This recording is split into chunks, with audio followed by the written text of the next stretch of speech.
everyone, and welcome to this week's episode of Sippin On Country. Our guest this week is Cheley Tackett. Welcome. Thank you. So, for people that may not know your name, tell us a little bit about you and what it is you do and how you ended up here in this hot seat. Well, that's a lot. That's a lot. That's a lot of a lot. We can do like a quick overview if it helps. Well, first, Cheley with a C, Tackett with a T. Nobody spells Cheley with a C except me and Cheley Wright, oddly enough. So there's that. But she needs to buy a vowel. So Cheley, and I only tell you that so you can type it in and find me. How did I get here? That's a really good question. I kept texting you until you could no longer Until I gave in. No. Until I gave in. I was like, all right, Amy, I'll do it. Nashville, I had a teddy bear named Nash, so I think that was just sort of in the mix. I just sort of came into the world with music and writing and singing. There was a guitar in the closet of my house growing up that my dad had bought for my mom, and she never learned to play it. Little Fender 6-string. And they said about the time I was 5 years old, I noticed it and started pulling it out every day. And I was too little to actually hold it, so I would angle my body and try to have the couch hold part of it, and I would try to hold part of it, and I couldn't chord, so I was just strumming. I love it. And I would sing any song I'd pretty much ever heard to this open strum, even though obviously that didn't work. Yeah. And I was never in the right key. But so about 5 years later, when I was 10, I got big enough to actually hold it.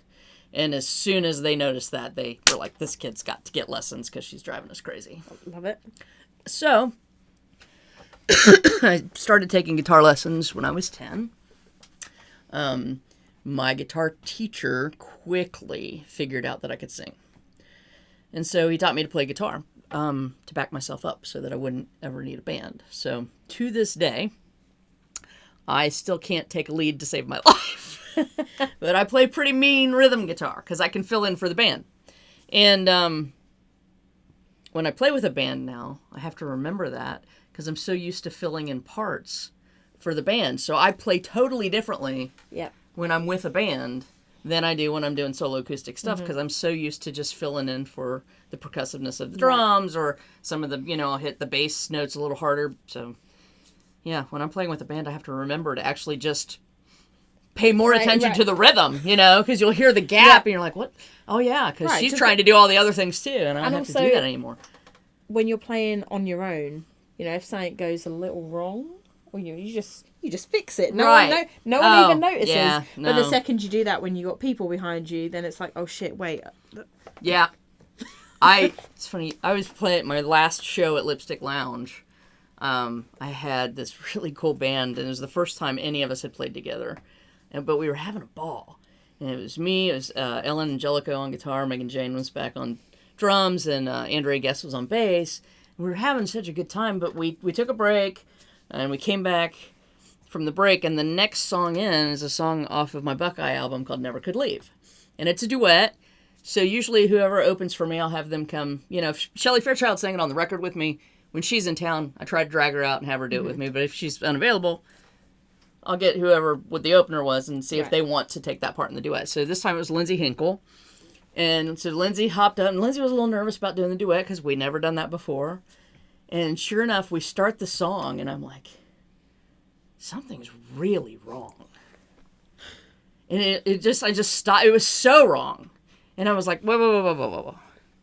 And so now I've got Lindsay, sort of extra nervous. And I'm like, I turn around to Ellen, and I'm like, this is in B minor. And Ellen looks at me and goes, well, this is my B minor. And I look down and I'm like, yeah, I think I'm in D minor. So that would also, without any question, whenever I'm playing with a band, if there's a problem, it's always this one. It's always this one. Like, yeah, I'll get back on the B minor. There you go. It's always nice to be able to go out and play on your own, but then the second other people join you, it becomes it's different. It's just a different thing. It's a lot easier to make money on your own. Yes, because you don't have to split it with everybody. But there are rooms where you want the bigger sound. There are gigs where you want the bigger sound, Right. you know. And sometimes it's just more fun anyway. I get to be a little stompier with a band. I'm not Right. leaning as hard into my ballads, You which can I also enjoy, but again, there's some rooms that just can't handle it. Right. Yeah. And you can bounce off the other players on the stage, which makes it more fun. Yeah. Like, there's something about having that rapport with the audience, but when you've got other people on stage that, like, well, you get to disperse some of that energy so it's not entirely on you, you know? Yeah. Yeah. So, I grew up, picked up a guitar. The rest is history, because here you are, still doing it. You moved to Nashville. I am still doing it. And you're from Ohio originally. I am from Ohio. So, it's not that far, really. It's only 4.5 hours to Cincinnati, and I grew up about an hour and a half north of that. So, 6-hour drive from Nashville. In American terms, it's very short. Right. In the UK, I've almost made it to In the UK, Scotland. that's like a whole, like, country separate almost. vacation, right? It is. It's like it's 6 hours away, so we're going to spend a long weekend there. In France. You could drive to France. Yep. But France, Ohio. Yeah. Same thing. There's a Paris, Ohio, right? There is. I'm pretty sure there's a Paris in every state. Yeah, I'm from Springfield, Ohio, and there's a Springfield in every state for sure.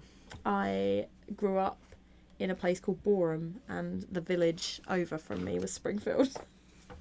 Springfield in the UK as well, then. Yeah. You stole all our names. That's why The Simpsons used it, because there was one in every state. All right, now. So useless trivial knowledge for your Here podcast. we go. Oh, I've got so much where that comes from.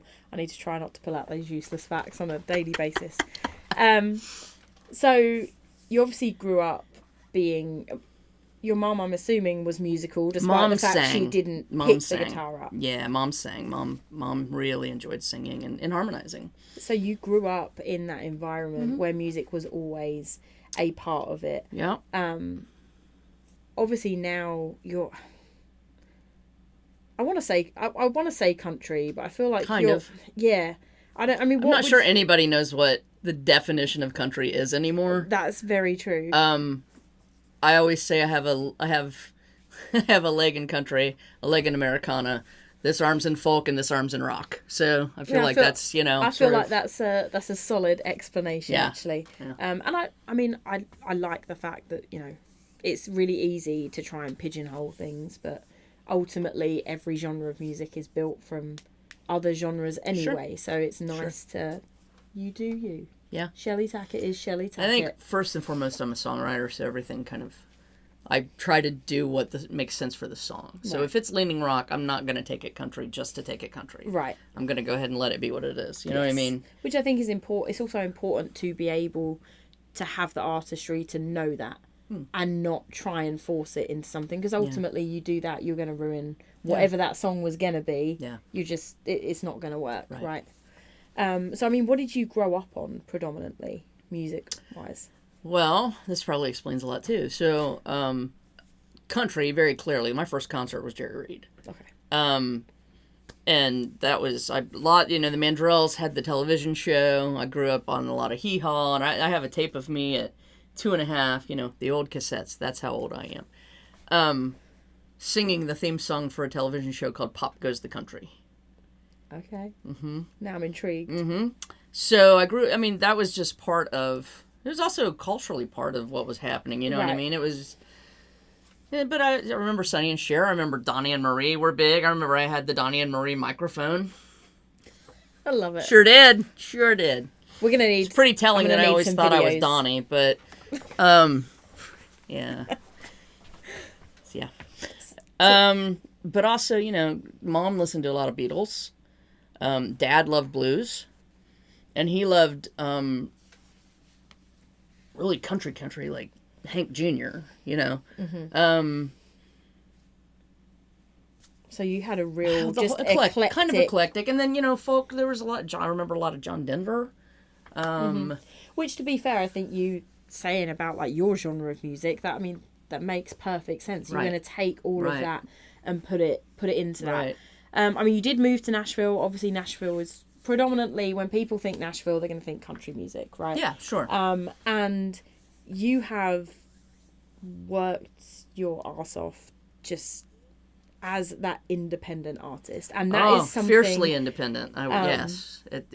Although some people I will say this, because some people just assume at this point, because I have been independent for so long in everything, independent in publishing, independent recording, the whole thing. I do my own booking. People assume that I would turn down opportunities, but what I've said all along is I won't just turn down an opportunity just to say that I'm fiercely independent. Right.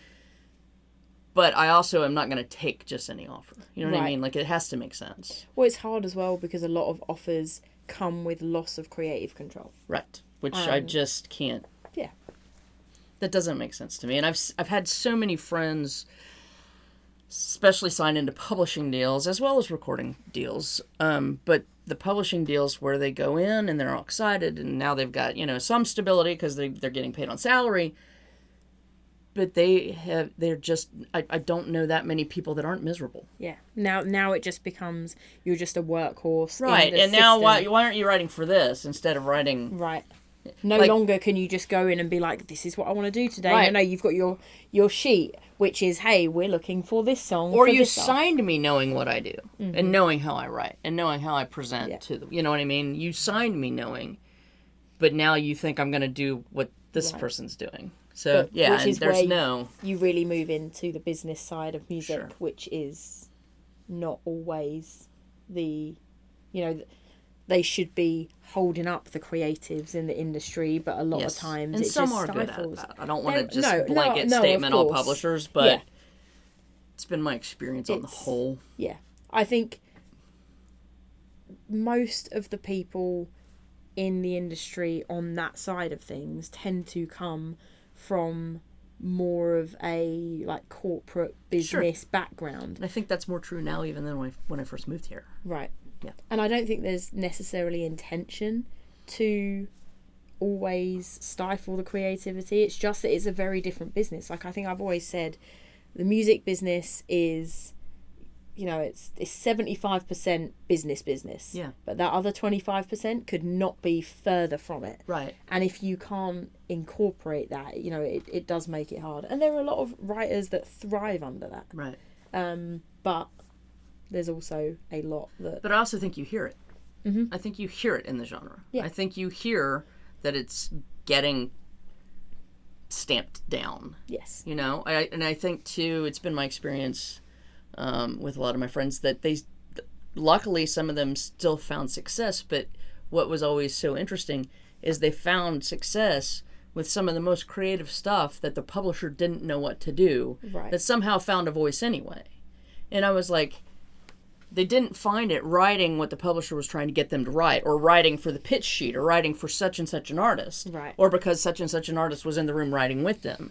It was because they had a terrible breakup, they came home sloppy drunk, and wrote a song the next morning about it, and somehow that truth found the light of day and became a hit. You know what I mean? Mm-hmm. It wasn't the factory songs that they're trying to churn out. But those ones are always going to be the ones that shine. I think the ones that people pour themselves into. I agree. And I think it's not that it can't be done in that factory not. I mean, there's tons of great Billboard songs. chart full of them. Right. Yeah. But I think usually your songs of the year. Yes. Are ones that have, not always, but are songs that have found their way somehow. Yeah. Sifted through the noise and weren't just the factory right. So, as well, obviously, speaking about still being independent, and you touched upon the fact that you do your own publishing, your own booking, all that side of it that really is just it's kind of the boring, let's sign a load of papers, documents. I mean, talk us through a little bit of that. Yeah, admin of it. Yeah, all the fun stuff. Well, it's hard to keep up with, especially as tech evolves, because suddenly there are all these other things you got to fill out, Mm-hmm. And that's the biggest thing for me is I'm not always as up to date as I should be. But I'm trying, I'm wearing so many hats and I have so many balls in the air. And it's ever changing anyway. It is. I feel like even unbelievable. Working on the backside of the industry now, even in the couple of years that I've been in it, I've already seen the goalposts change. Right. Multiple contracts times. Are totally different. The way they check royalties is totally different. Yeah, it's... Booking even has become so different because, and it's made it harder for the independents because, I say that it's made it hard for some independents and not others because a lot of the venues want to look at their socials and they'll be like, do they have 10,000 followers? Right, which to me, also I'm Gen X, so, you know, I automatically come at that like, that's a little funky, but also, and I'm not going to have as many followers as somebody who's 25 years old who's been doing this, you know, for the last... But more importantly, I had a promoter that I was on a triple bill. And I had people at the show. Right. And they had another act that had 10,000 followers that they booked in. And that act had 0 people in the room. Of course. That act got paid the same that I got paid. Mm-hmm. But the promoter was astounded. And I said, did you even look geographically at where those followers are located? Right. Like, it's a California band. Right. Their following's probably in California. Mm-hmm. That following's not going to come to a club in Nashville. Right. Probably. If any of them do, you're getting an absolute handful. Right. And I mean, even you say someone's got 10,000 followers. Again, they're not all pinpointed in... If someone's based in Nashville, that doesn't mean 10,000 followers are in Nashville. They're worldwide. And they may not even be where they're located. Of those 10,000 followers, how many people just saw one video and went follow and have never gone back to it? Right. The percentage of those followers that people are actually retaining as fans, maybe 1%. Right. So then that's taking you down to 1,000. Right. Well, where are those 1,000 located? Right. And... and are they going to put down X amount of dollars for a ticket to a show, for a live show? Or are they going to wait for you to post something else on TikTok? Or are they so used to you doing what you're doing on social media that's, you know, I think what they're expecting? There's a lot of pros and cons to the whole social media thing. Sure. And I think, like you say, geographically, most of those people, you know, they're everywhere, and that's a great thing. Right. That finally we're at a point where there is a platform where you can get that music out and you can reach people that you would just never be able to. Sure. But on the flip side, the way that people interpret that data, the way that people then use it with bookings, for example, really screws over the people who've actually worked to build up a fan base that is like physical people and not just a comment the other side of a screen. Right. Like loyal, tangible. You know what I mean? Mm-hmm. Because I'm sure I have more followers than I have people showing up to shows, but give me one super fan, right, compared to 1,000 followers. Yeah, you know, I had another buddy. It was the people she was teamed up with were pushing. She had a video go viral, and they were pushing so hard for her to get another viral video and to get streams up to 1 million. And I kind of got a chuckle, and I was like, that's all great. It's great tools. It's good to have that. Mm-hmm. For me, that's sort of how I view social media. It's just one more tool. And also, I remember trying to get people to shows without social media. That wasn't fun either. That was postcards and remembering to do it a month before the show and things on telephone poles around town and hoping somebody saw it. Like, that was its own hodgepodge. But they were pushing so hard for this kid to get 1 million streams, and I started laughing. I'm like, if you sell 40 hoodies, the money you make on those 40 hoodies is equivalent to what you're going to make on 1 million streams. And the effort. And I'm not kidding about that. Yeah. Which is twofold of a problem. That means, you know, streaming pays crap, but also you're working so hard to hit this big giant number. You've just spent more on work hours to get there than you're gonna get back from it, and it's play live shows and sell 40 hoodies and you've got the same money. Yeah. But I mean, do both. Right. You know, but but there are plenty of people that, you know, especially over the pandemic, I mean, really those social media platforms kind of took a life of their own with COVID, because it was the one way for people to get out. And there's all these people that became TikTok famous and got record deals, and they'd never played a show outside the four walls of their room. Correct. And sure, okay, you can keep people engaged for 1.5 minutes on TikTok, but when we take you out of that and we put you on a stage with a band in front of a paying audience, where are we at then? Right. Because I don't know. I don't know the answer to that, but I'd be really interested to see in reality how many of those people that have all those followers that the labels really want can actually go and perform and put on a half decent show, because I'm not convinced that a lot of people could, because there's so much more to it than that. Whereas people like yourself who are out and you're working, you got your feet on the ground, you know, you're playing shows pretty much every weekend.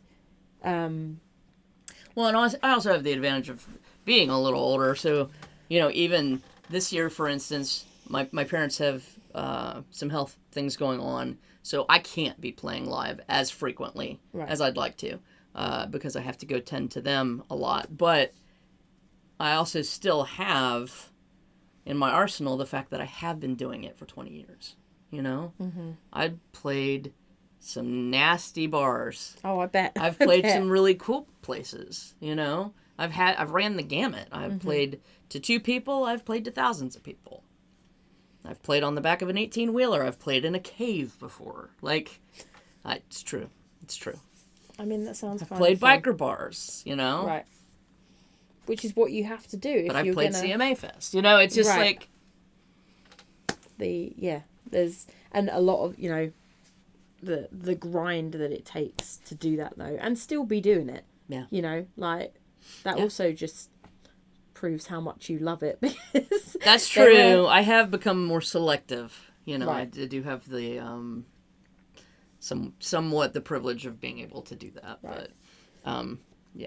because my time and energy are finite right now. So, which is fair. Yeah. But with all of, you know, your hard work, building up yourself, building up your brand, right? Cheley Tackett is a brand. Yeah. Tackett is a brand. Yeah. I feel like Tackett's a whole nother animal. Like, you know, I used to joke. I had a hat that just said Tack on the front of it, and to play some of my songs, I would break the set and put the hat on and be like, Tack's gonna sing this set. You know what I mean? A little different. Like a little different. Yeah. But we should point out that we have my friend Patty McClintock over here off camera, so every now and then you're gonna hear her weigh in and you'll see me making faces. Patty is actually a driving force behind this podcast even existing. Because she pestered the same way that I pestered Cheley. That's true. The same way I pestered Cheley to get on the podcast. Nothing like getting nagged into a podcast, Amy. Honestly, was it a good 8-9 months of constant? You need to do a podcast. She's not wrong. Need to do clearly. Here we are. Like, it came to fruition, so it can't be all bad. Good call, Patty. I totally bugged her all the time. I said, you need to do it. It's a good call. True. Yeah. Maybe someday. Yeah, well, here we are. And here we are. I get a text. When are you going to do this podcast? But through all of that, you have all built up a really awesome fan club. Oh, yeah. Team Tackett. Yeah. And they are wildly, wildly supportive. Yeah. And through that, you're able to also put on a ton of events. So one of the things that you do every year, which one day I'll figure out, if only just to go and hang by the beach, is you go out to... I'm going to say this wrong, so we're going to cut it. Or is it St. Croix? It is St. Croix. It is St. Croix. I felt like I was going to say it wrong. Yeah. Rewind. Yeah. So one of the things you do every year is you go out to St. Croix. Yeah. And you basically do 3 or 4 days. Mm-hmm. You book out a hotel. Your Team Tackett can go book up hotel rooms, and essentially just 3 or 4 days full of music of you and your friends who you take out. Yep. So we call it Tackett to the Limit. And we pair with a boutique hotel in St. Croix called Sandcastle on the Beach. And we've done it with them every single year. It's so anybody that has been to, like, the Girls Just Won a Weekend, which is Brandi Carlisle's big thing down in Mexico, like, this is radically different from that. This is so much more laid back. It's much, much smaller. And it's mostly me playing acoustic by the ocean, usually at night, usually right as the sun's going down. There have been years, other friends of mine that also do music have been incorporated. Jamie Litt was in one year. Lisa Carver was in one year. And I'm not sure who might be in the mix this year.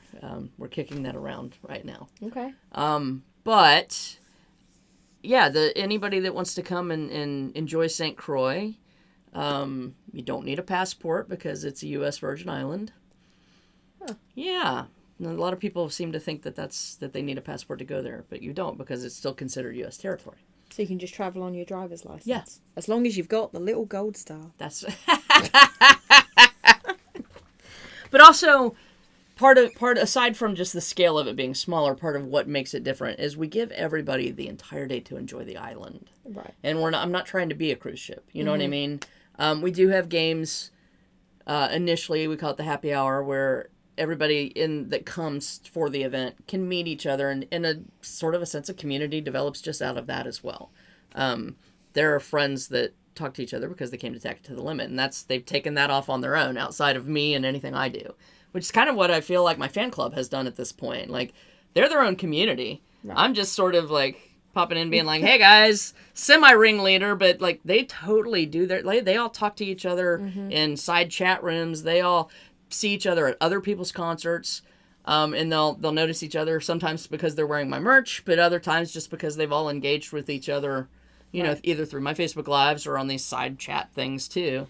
Yeah. What I love about that is I feel like music really is one of the best ways to just harness that like sense of community. Yeah. And I mean, you have created that with your, like, literally is what music was made for. Yeah. And you've created this little bubble of, and that's pretty awesome. It's really cool. But it's even cooler to me to see them sort of just pick it up and do their thing with it. You know what I mean? Like, it's so outside of me at this point. But that's, I mean, from your influence, so don't.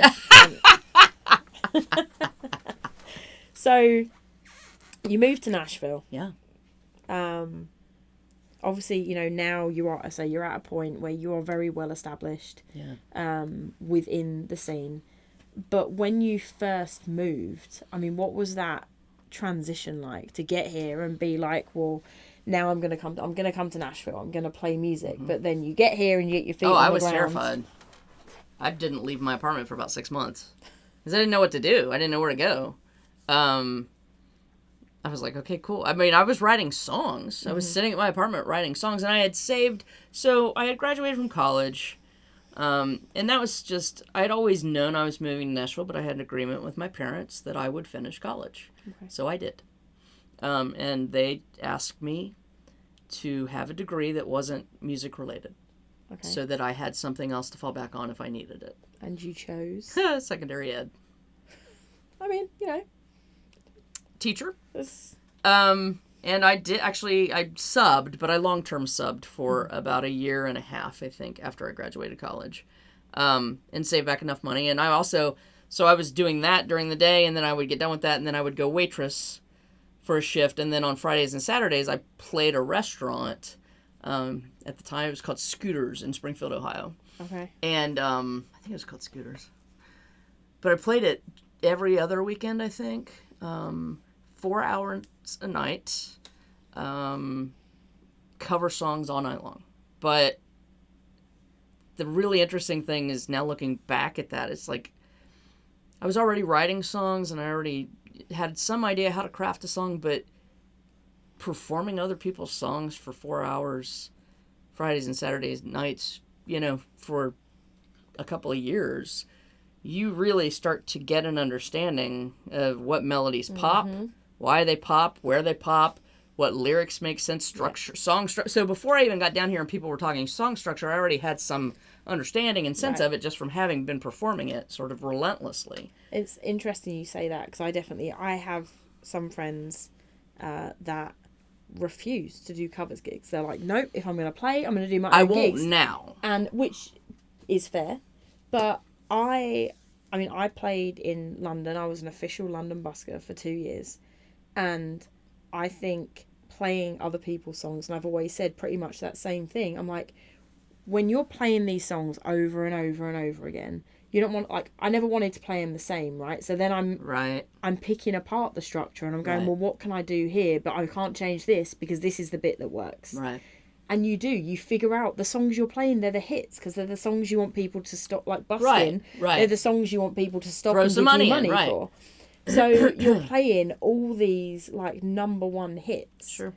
Day in, day out.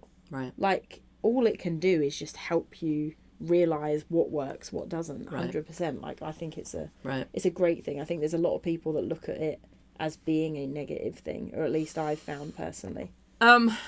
I only got to that point because I had started playing the songwriters nights so much in Nashville. Mm-hmm.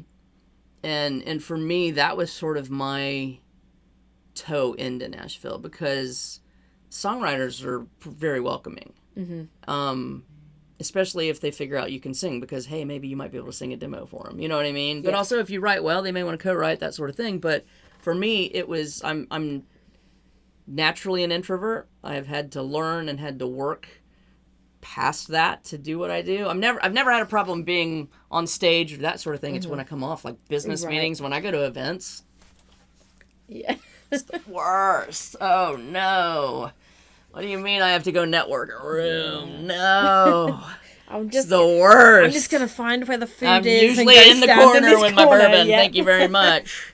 Gotten better at it. Took a long time. But I gravitated to the writers' nights. And also was incredibly interested in the craft of songwriting. Mm-hmm. So as much as I was being an artist, which was also interesting when I moved to town because every meeting I took, and most of my meetings were with publishers to begin with, were, well, what do you want? Do you want to be an artist or do you want to be a songwriter? And I was just like, this is the dumbest question. Do I want my left hand? Do I want my right hand? Right. Like, and now I would assume lots of them are not asking that anymore. Right. I would hope. But when I first moved here, which was the late 90s, that was a question that just kept coming up. And I was like, I'm not sure why we have to choose. You know? Why can't I just... There is a Vince Gill. I mean... Right. Right. Like, so when did being both stop being an option? Well, and then, but the tables have so turned that now they have so many artists saying they're songwriters that really aren't. Yes. So, but they figured out they could add more money, so they'll slap their name on, or they'll find a way to do a quick edit and get their name on it, that sort of thing. But when I first moved here, I sat in my apartment. I really didn't know what to do with myself or where to go. And one of my best friends from high school, who at that point had moved to New York City, came just to visit me and was like, what are you doing? And I was like, I don't know. That's the problem. Yeah. And she was like, okay. Well, you and me, we're going to the Bluebird tonight. And I was like, okay, cool. And she's like, it's open mic night. I was like, cool. Because I also knew enough to know that you don't just walk in for open mic night at the Bluebird and get to play. Usually they're backed up from the week before. You get your stamp. And so you can put your number in, but you're probably going to have to come back the next time. Mm-hmm. So I was like, at least I don't have the pressure of it this week. Right. And I was number 8. And so I most definitely played the Bluebird that night. And the gal that was running the open mic liked me enough that she invited me to come play something else she was hosting. And then a guy named Ray Sisk heard me, and he was like, I run an open mic over at Douglas Corner. Why don't you come and start playing some of my songwriter things, and I'll start putting you into rounds. And by the way, I also do one down on Broadway, so come and play that. And so they just started basically throwing me into writers' rounds. And I mean, at the time, I think I had 4 songs, so I got picked my best 3 out of my 4, and there we went. And then I found the Broken Spoke, which at the time was pretty legendary in town for songwriters. And I kind of lived there. I mean, I was there until 3 a.m. almost every night. Nice. And I got to know a lot of songwriters, and I really got to sort of cut my teeth. Learned a lot from guys like Reese Wilson and Tony Lane. And met a lot of people, and that sort of also got me, it grew my confidence. When I saw that they respected how I wrote and they respected how I sang, And they introduced me to some other people too, and my network grew from that. You know what I mean? I think Nashville is a big town, but it's also very small. You know, once you know one person, you pretty much know everyone. Yeah, I describe it as a high school kind of. Yeah. To me, it feels like high school. Like there are these camps, sort of, but they all know each other, at least in the industry. Right. And actually, I also you said you also used to play at Douglas Corner all the time. Yeah. For anyone that doesn't know, Douglas Corner was a Nashville staple until the powers that be decided. Well, it was the first to get hit by COVID. Yeah. To the point of decimation, you know. Which, there's no coming back. Unfortunately, yeah. But am I right in thinking that you were the last person to play? I was the last person to have a live recording from Douglas. So there were some more that played after me, but I had gone in, I think it was my birthday, and had decided, I had a lot of fans mention that on my merch table, they could buy my CDs, people still buy CDs, which is interesting to me. I still sell them, but they would say, look, we're listening to your music, and it's all full band, but when you tour outside of Nashville, you're never full band. Right.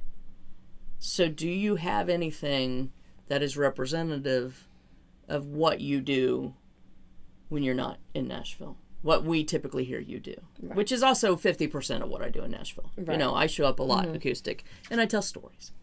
And so I thought, that's a really good point, and let's do that. So we decided to do it at Douglas Corner because it was my home base. That's, Douglas and I, a guy named Mervyn Loke owned it and ran it, and he just was so supportive of me and my music, and I could just fly off an email and be like, Mervyn, you got these dates open? And if he did, I got them. Sometimes he would cut me a total break on sound. If I filled the room, sometimes he wouldn't even make me pay sound. Like, just good, solid guy, Yes. And he also had a recording trailer. He did this. He had recorded a Guy Clark live album. So, I mean, I knew, he had the chops and he had the equipment. And so, he set it up and we recorded, couple of hours of me doing what I do and telling stories in between songs. I hate writing set lists, so that night I had a bag and I wrote all the songs I could think of, that I wanted on the project, cut them up and put them in a bag, and just picked them out. Had the audience pick out a song by song by song, and that ended up being the order, which was a mess, but it was, at least I didn't have to think about a set list, and it was kind of entertaining. But, and unbeknownst to me, because I was just doing this to have this project and to have this, me doing a live album of just acoustic and stories, and then COVID hit. Yep. And we had started editing it. We had not finished it. So, so when did you actually record it? What do you remember? Or month? It was the August before, so August of 2019, I guess, probably. And then I think we brought it out a year later. Still one of my favorite shows I've ever been to. Thank you. It was such a good show. Thank you. I had a good time doing it. I also realized as we were editing, though, I talk a lot when I'm telling stories. So it's like, I'm gonna have to make this a double album if we keep all this content in here and all of these stories. So we did have to cut some of it out just to get it all on one CD. That's funny. But then as we were editing, I was like, this also, because I also originally had only intended on it being sort of a fan release. I wasn't going to put it on streaming. Right. I wasn't going to go through all that. I was just going to put it on the merch table and offer it up to the fan club. And then I was like, man, now that he's closing the doors, this just became a much bigger thing because he's told me, he said, you have the last live recording that will ever come out of Douglas Corner. And so I called it The Last Live. I love it. Which for me was sort of a statement about COVID too, because live music had come to an absolute stop. So it wasn't just, it was the last live out of Douglas Corner, but at that point it felt like it was the last live of anything. Right. I mean, which is a good point to go into. I mean, what was that like? Because you went from playing all these shows as did a lot of people, to overnight, I mean literally overnight, going, and it's done. Like, no one can play anything. It was so bizarre. I also, what was it? No, it was just me. I was in Asheville, and I was the last act to play that venue, and I'm spacing on the name of it right now. They have also since closed, but they made it a few years past COVID, but never kind of recovered.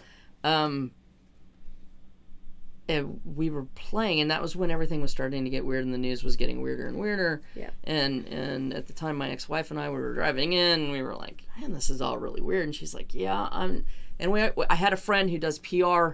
She was doing PR for infectious disease experts, so she was getting all of the data like way ahead of everybody else. And she had called me up, and she's like, I just want you to start doing a few things. And this was a few weeks prior to this gig. Just want you to start taking some antibacterial wipes with you. You know, wipe down the merch table. Maybe if you can, have them at one end of the merch table, you be at the other end of the merch table. If you have an opening act, wipe off the microphone, wipe off the mic stand, which honestly, I've taken my own mic. I got a really bad flu once at the Floribama, and that's its own story. I imagine a lot of people have that story. I got a really bad flu once at the Floribama. I got a really bad something at the Floribama. But I came back from that, and my doctor's like, why don't you start using your own mic for this? So I have since always used my own mic.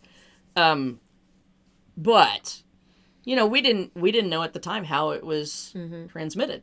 So we started doing some things, and I have bandanas on my merch table, so we started sort of wearing that in some of the rooms, depending on how crowded the room was, because we just didn't know what was going on. Anyway, we were coming back. Like, we had planned on staying at a hotel that night. And suddenly there are these national alerts coming. And my ex-wife was showing me on the phone, like, as, you know, I'm getting ready to go do my set. And she's like, I think we should go home tonight. And I was like, well, the hotel we stay at it's a little mom and pop owned hotel. I'm like, I'm not worried about us getting anything there. She goes, I'm worried they're going to close the state lines down. She's like, they're talking about a national emergency. And I was like, so okay. Crazy. So back we did. We drove in 4.5 hours. I played the gig, and we drove 4.5 hours right back to the house. And that was the last thing. That was it.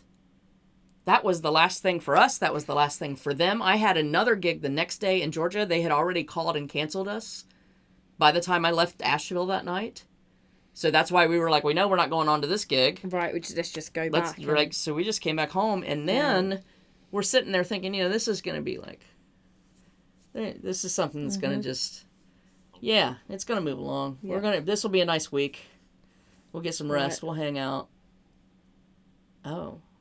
We're here. Yep. And we're here, and we're here, and we're here. And then one thing that helped me is I had already been doing a fair amount of Facebook Lives, but they were really sporadic. And they were just for fun. They were just to communicate to my fan club. Right. And it also helped sort of organize the fan club. Like, we had started it, but not started it. You know what I mean? Like, we had started it, but suddenly nobody has anything else to do. Everybody's sitting at home. Yeah. So it's people that love music are tuning into Facebook, Instagram, and I was already doing it. And so, to my ex-wife's credit, she said, I think you need to do this more frequently. And I think you need to do it on a set-up schedule so people know literally to tune in. So I started calling it TAC TV. And I started, and I said I don't love doing covers, but I felt the freedom to do it at that point. And I also was doing it so frequently, I kind of needed the content. Otherwise, you just do continually. So then I started having fun with it and doing ridiculous things. Like, I did a Lilith Fair day, and I dressed up like we were back in, in that period of time with Lynn. I had, had the hair, I had the peace thing behind me, and made it all hippy-dippy, but I sang all these songs from Lilith Fair. Nice. I did another day that was Beach Day. I sang all Buffett songs and Kenny Chesney and, stuff like that. So we had fun with it. But we did it so regularly that I think it tripled my fan club. Wow. And the other really interesting thing to me is those people have stayed with me. Because I was like, am I going to lose everybody? Right. Like, with the whole viral, is this a viral following? Is this... we come out of COVID, people get back to their life, and then all of a sudden, just forget about it. They have all stayed with me. That's awesome. And a testament to how well you can pull people in as well, that people want to come back. It's true though. Yeah, thank you. Like at the end of the day, people, if what you were doing was just a means to an end for them, then people would have dropped off. Right. And they didn't. So right. that says a lot for you and your artistry. Thank you. You are welcome. I will say the other truly weird thing was, as that was going on and I was doing the Facebook Lives, I think there had been such great messaging that the music industry was just taking some major hits, and the independents especially. You know, we're all working on such tight margins as it is. You know, the difference of $100 is major to us. Yes. I actually made more money during COVID than I did touring. Well, I mean, people weren't... I know, obviously, I mean, a lot of people got laid off during COVID. Sure. Which was rough. But for those that didn't, all of a sudden, like, I was fortunate in that time. I was working with animal control. So I was I was a necessary person. Right. What's the word? You know what I mean? Right. Yeah. No. What was the word? Dude, it was necessary was the word, but I can't remember what the other component was. I was one of those. Yeah. So, yes, I was going to work every day. I was still getting paid what I was getting paid before. I wasn't losing money, but I also wasn't going out because there was nowhere to go. Right. So all of a sudden, I had... disposable income. Yeah. And what am I going to spend it on? Yeah. Well, actually, you know what? Now I'm going to buy these records that I wanted to buy. I'm going to support this. So I feel like for the people that stayed employed, all of a sudden they had all this extra money from not going out. I mean, you go out for a meal, that's $30 in one night that you've got. Right. You know, and nobody's doing that right now. No. And for me, you know, the other flip side is I don't have to pay for gas to get to the gig. I'm not paying for auto repairs. Yeah. I don't have to pay for the hotel. I don't have to pay a sound guy. You know what I mean? Like, if I'm playing with a band, I'm not having to pay it. Like, none of that existed either for me. So I got to keep more of the money in the pot, too. Yeah. So, that is, you know, and that has flipped again back to sort of the way it was pre-COVID, obviously, you know. Which is... but I still do pretty okay. It's still a nice addition to my income. For music is when I play Facebook Lives, people still do tip. And you are still doing that consistently on Wednesdays, right? Well, it's gotten wonk again because of my parents' health, and I'm living about half in Nashville and half in Ohio right now. Right. So I'm still trying to do it. I've been doing it more from up there than even down here, because a lot of times Wednesdays I'm actually driving back and forth. So, but I do it is most definitely, if it's not weekly, it's every other week. So, and I post on my Instagram stories, so I can get the word out. You know, this is when it's going to be this week. Right. So, for Cheley Tackett in 2024, musically, what is going on? We're holding on for dear life this year, babe. In so many ways. I have been set to start recording a new album. Okay. Yeah, but I can't do it just yet. Patty's cheering. Just because. I'm cheering off camera. Until I figure out what my actual schedule is going to be. I know a studio. You know? Yeah, it's handy, right? I don't hate this idea. I dig the studio too. It's got a good vibe.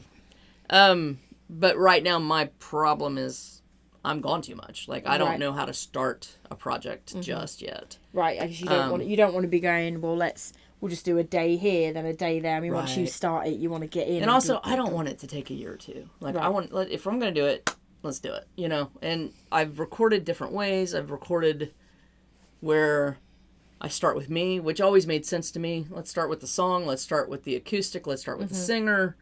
And then build the band around it. And so then the drummer and the bass player would come in, and then we'd have the guitar, and then any utility playing we wanted. But that just takes so much longer. But it gives everybody time to really play what they want. Right. On the other hand, I've done the other where we just went into the studio. This was for when I was on the boutique record label Adroit.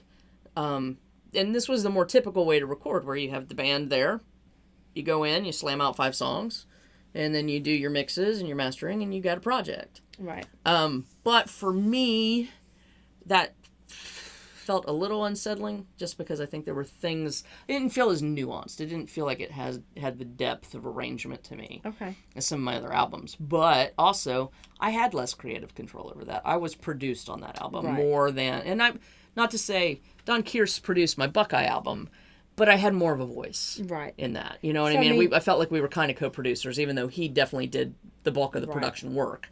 But maybe having that set up in a scenario where you can have more input into the whole process would. So I do think this next time I probably am going to come in just with the band. Let's all sit down. Let's do it.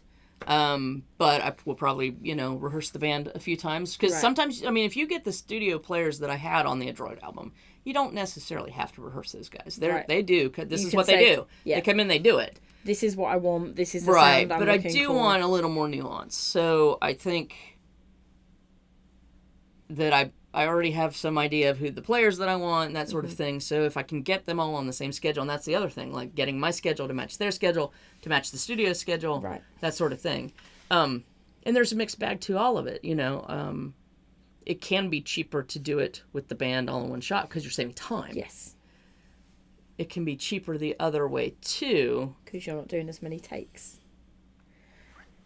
I feel like there's no right or wrong way to do it either. I feel like it entirely boils down to, I think it depends on the on preference. Yeah. It probably evens itself out over time cost wise, but then also there is the cost to it. Yeah. That it's not cheap to pull in the players and to hire the studio time and have the engineer. Like there's there is a dollar amount to all of that stuff. Yes. And it doesn't just happen. Right. But you have the songs. I do. I most definitely have the songs. Yeah. So the songs are there ready to go. It's just a case of really piecing everything together. Yeah. It's the first time too I think I have an excess of songs. Usually I know going in the studio exactly what I'm putting on a record. You could just do like a Morgan Wallen or a Taylor Swift record. Just 40 songs. Take a paper bag and put all your songs in there and then just have people pick that out for the project. Yeah. Job done. Just like that. Snap. Again, this is where being an indie artist comes into play in a pretty major way. Mm-hmm. Morgan Wallen has a record company putting up money for him to go into the studio and make a record. Taylor does too. Yeah. So, and then people think too, you're okay after that, you get the money's done. That's just the first leg. They don't even consider the PR and the distribution, and which is usually actually costs more than making the actual record, depending on what you're trying to achieve. So So, and I mean, I feel like that also you seem at this point like with a new record coming, you'd really want to make sure you curate those songs as well, and like even set list. Set order on a CD or on a record. I feel like it should mean something, but we're also like in this weird day and age where people just put things like most people are going to stream it, right? Sure. The majority of people are going to go to Spotify or Apple Music or Amazon, whatever they're going to go to, and they're going to hit play, but they've probably got shuffle on. Maybe, although I present everything I do as an album, and maybe that's just the Gen Xer in me. But for me, I'm never coming at it from, hey, that's going to be a great single. If I did that, I wouldn't even bother with an album. Like, why wouldn't I just put the single out? But I'm also a deep cuts gal. Mm-hmm. I think there's almost always my favorite song on most projects is not what's hitting the radio waves. Because that's not always the most moving song. It's not always the one with the most, it's not whatever I want to sink my teeth into, Yeah. But also for me, in the way I think that my songs develop, I know it's time to go record a new album because I've noticed those songs have stacked up together and those songs make sense together. Right. And so there's a journey in that for me. You know what I mean? And so I want the listener of that project to be on the journey. And so if they just pluck a song out on streaming, they're gonna miss that, and they're gonna miss the dynamics of it. They're gonna miss the ups and downs and the roller coaster that I'm trying to take them on. But I feel like it happens more often than not. That's probably true. People don't listen to 1, 2, 3, 4, 5. It'll That's be probably 3, true. 1, 8, 5. Like, but I feel like my listeners in particular probably are more likely to be at least on the first go round to listen all the way through, and just go. And then I think from there on out they'll probably pluck out their favorites and go from there. But I think on initial release, my diehards follow that whole thing. That's fair. So, new record. Whenever I can make it make sense. Yeah. I mean, I guess that is the other thing with being independent. That may be positive and a negative, but if you had a record label behind you, they would just be like, and we've got the people, we've got everything. Sure. Boom. Like, we've just scheduled everything. We're done. We'll go in here. It's going to take 2 days. We're going to have the record. Right. Whereas having to do everything on your own, then you're like, oh, well, shit, now I've missed this person. Yeah, and my computer fell on the floor this week. Right. True story. My computer fell on the floor this week. That's $800 for me. Yep. You know what I mean? Yeah. And that's 2 musicians. Right. Yeah. So it's like, well, I don't get to do it this week. No, you know what I mean? Yeah. But like, if you have a record label and your cart breaks down, you're still recording your record. Right. No, if you're an indie artist, that may not be true. Right. Yeah. Now we all do Kickstarters and other things. We get investors, that sort of thing. There are ways to offset all of that. Of course. But for me right now, like, my car breaks down, there's not gonna be a record this year. Right. Right. Well, you know what? As long as it takes, it takes. Right. And when it comes out, I don't doubt that it will be worth it. Thanks. Because I feel like just, you've got a lot to write about. Yeah. Amy knows a little about my life. We have. Yeah. We've got some songs coming, guys, I'm sure. Got some things. We should write one together. The ultimate... I can't say it. Between the 3 of us, we could... I'm not sure anyone would want to hear that song, though, to be honest. Oh, I think that'd be a rough listen.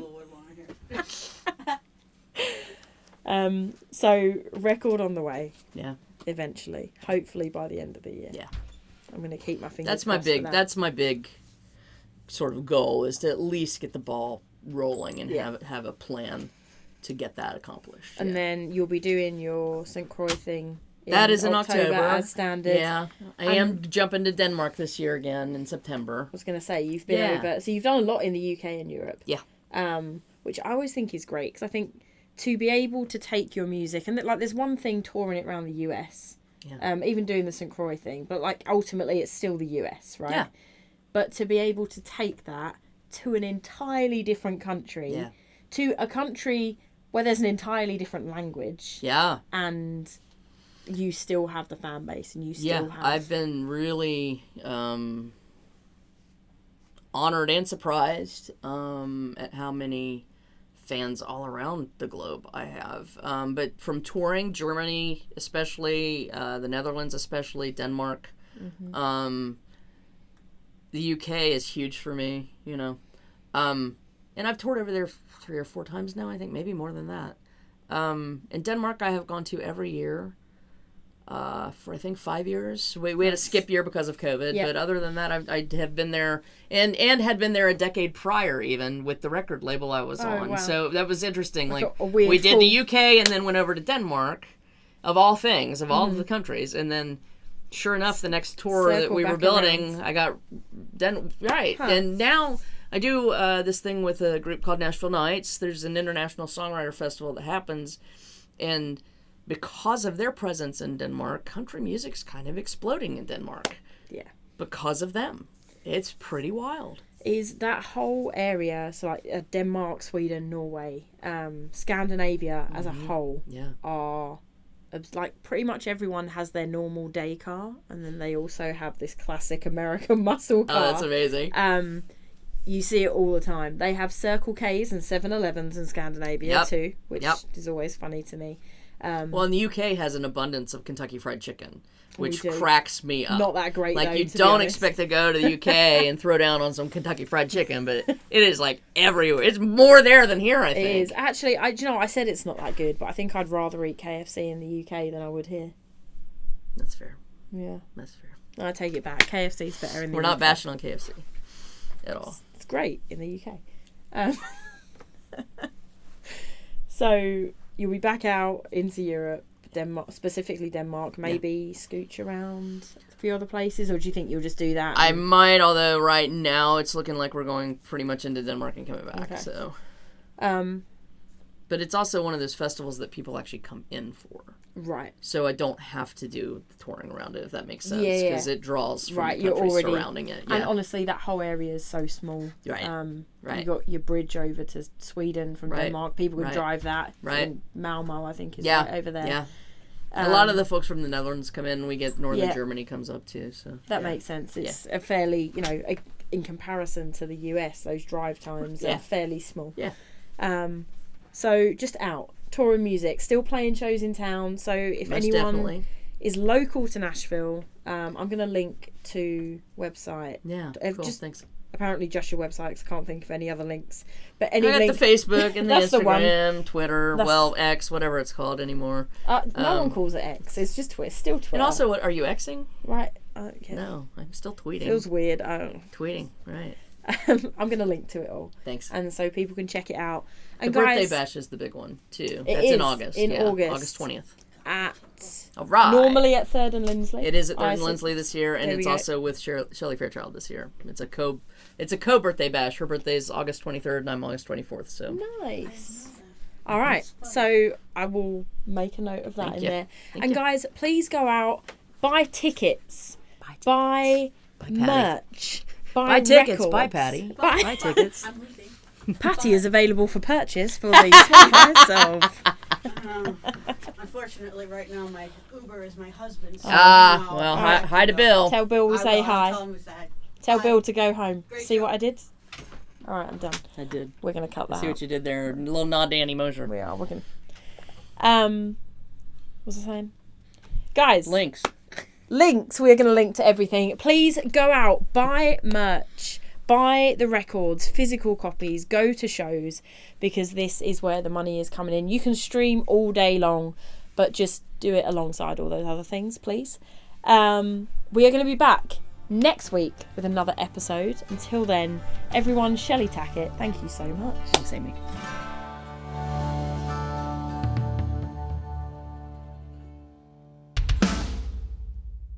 Recorded at 2300 Studios in Nashville, Tennessee.